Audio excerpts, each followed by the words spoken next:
सूर्य का वियोग, एक सूर्य ग्रहण कथा। प्रस्तावना। धूप की सुनहरी किरणें झर-झर कर जमीन पर गिर रही थीं।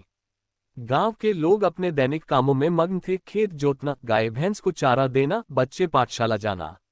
अचानक जैसे ही दोपहर अपनी पूरी गर्मी में थी, आकाश में एक अजीब सा मंदपन आने लगा। कुछ कुछ घंटे भर पहले की तरह उजाला नहीं रहा, पर अंधेरा छाने जैसा भी नहीं, एक अर्धज्योति कम रोशनी की स्थिति। पक्षियों की चहचहाहट रुक सी गई, हवाएं धीमी धीमी चली, पेड़ों की पत्तियां जैसे थर्राने लगीं। ये सूर्यग्रहण का समय था। 21 सितंबर 2025 की रात को। भारत में बाद में देखने योग्य समय नहीं था, पर दुनिया के अन्य कोनों में जहां ये दिखाई देने वाला था, वहां आकाश ने वह अद्भुत तमाशा पेश किया। खगोलीय विज्ञान, कैसे और कहां।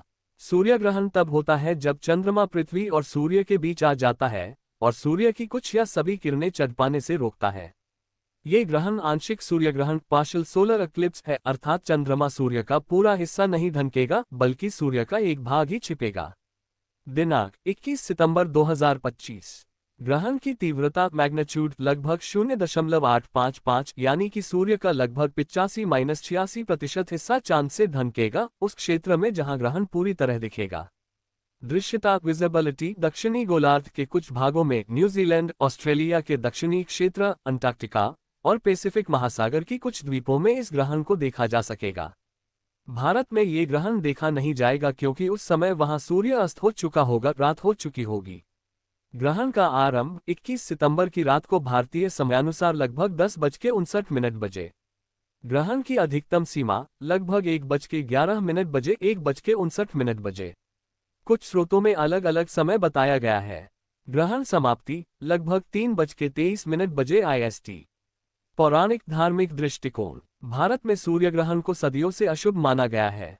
हिंदू धार्मिक मान्यताओं के अनुसार ग्रहण के समय कुछ विशेष नियम निषेध होते हैं, जैसे कि सूचक काल, सूतक, पूजाओं पाठों का स्थगन, भोजन परितोष आदि। सूतक काल वह समय है जिस समय से ग्रहण प्रारंभ होने से पहले कुछ धार्मिक क्रियाएं और गतिविधियां नहीं की जाती। लेकिन इस ग्रहण के लिए भारत में चूंकि ग्रहण दिखाई नहीं देगा, इसलिए सूतक काल का पालन आवश्यक नहीं होगा। ग्रहण का समय अक्सर अमावस्या या किसी विशेष नक्षत्र से जुड़ा होता है। ये दिन अश्विन अमावस्या के दिन है।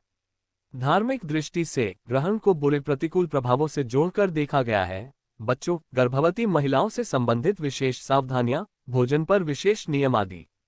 कला, दृष्टांत और मिथक। सूर्य ग्रहण के दौरान आकाश का दृश्य चमत्कारी हो जाता है। सूर्य जैसे एक चांदी सी अर्धचंद्रिका बन जाता है, सुनहरी किरणों का किनारों से झरना और चारों ओर हल्की सी आश्चर्य की मौनता। इस दृश्य ने हमेशा मानव मन को रोमांचित किया है। प्रारंभ से ही लोगों ने मिथकों और कहानियों के माध्यम से ग्रहण की व्याख्या की है।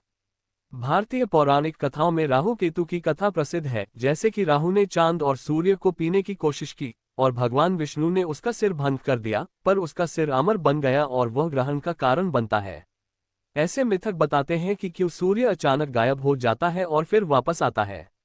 कहानियों में अक्सर सूर्य का वियोग, अंधेरा और फिर उजाले की वापसी को जीवन की चुनौतियों और संघर्षों के बाद सुख, प्रकाश और मंगल वापस आने की संकेत के रूप में देखा गया है।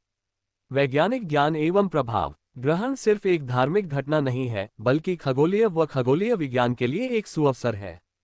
आकाशगंगा, सूर्य, चंद्रमा की कक्षाएं, उनकी दूरी, आकार आदि का अध्ययन करना आसान होता है जब ग्रहण हो रहा हो। ग्रहण से निकलने वाली छाया या अंधेरी परिस्थिति से तापमान, जीवों के व्यवहार, वायुमंडलीय प्रभाव आदि पर छोटे छोटे अनुभव हो सकते हैं। पंछियों का शांत हो जाना, पालतू जानवरों का अजीब व्यवहार करना आदि देखे जाते हैं। चित्रण, फोटोग्राफी, विज्ञान शिक्षा के लिए यह अवसर बहुत उपयुक्त है।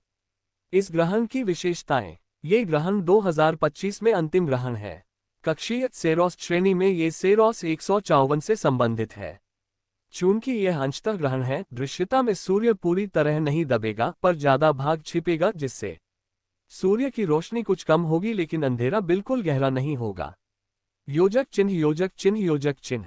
मानव अनुभव, साक्षी की भावनाएं।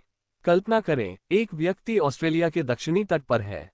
सुबह की हल्की ठंड के साथ आसमान में लाल गुलाबी आभा फैली है। वहां सूर्य ग्रहण होने वाला है। उसने अपने साथ सुरक्षा चश्मा लिया है। आसमान की ओर देखते हुए पहले हल्का सा बदला जैसा परिवर्तन महसूस करता है, जैसे कोई पर्दा खिसका हो। फिर चांद धीरे धीरे सूरज की किरणों को छिपाने लगता है। एक चांदी सी हकीकत बनती है कि सूरज एक विशाल अर्धचंद्र का आकार धारण कर रहा है। वातावरण में सन्नाटा, हवा ठंडी, हर चीज धीमी गति से चल रही हो, समय जैसे ठहर गया हो। कुछ क्षणों के बाद सूरज वापस लौट आता है, फिर से उजाला फैलता है, प्रकृति की वापसी होती है। पक्षियां फिर चहचहाती हैं, हवाएं हल्की गर्म हो जाती हैं, धरती पर प्रकाश छाया फिर से खेलती है।